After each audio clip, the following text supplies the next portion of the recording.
जो कुछ आज तक हमारे ऊपर बीत रही है, आप कभी सोच भी नहीं सकते जिन चीजों का हमने सामना किया और जिनका हम लगातार सामना कर रहे हैं।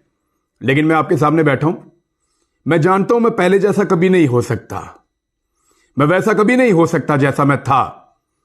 लेकिन मैं कोई कमजोरी कभी शो करना ही नहीं चाहता। मेरी एक बड़ी कमजोरी है कि मैं अपनी कमजोरी नहीं बताता हूं।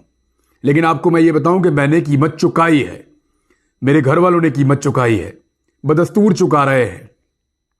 लेकिन मैं मायूस तो नहीं हूं, बिल्कुल नहीं। मायूसी किस बात की? मेरा मुल्क है, मेरे लोग हैं, मेरा हक है, मेरा वोट है। मुझे आज भी यकीन है कि मेरा वोट जो है वो मेरे मुल्क की किस्मत बदल सकता है। इसी यकीन के साथ निकलूंगा, मैं वोट डालने जाऊंगा कि आप सारे भी निकलेंगे और आप सारे भी वोट डालेंगे।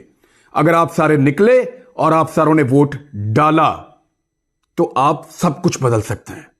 याद रखिए, सब कुछ बदल सकते हैं आप।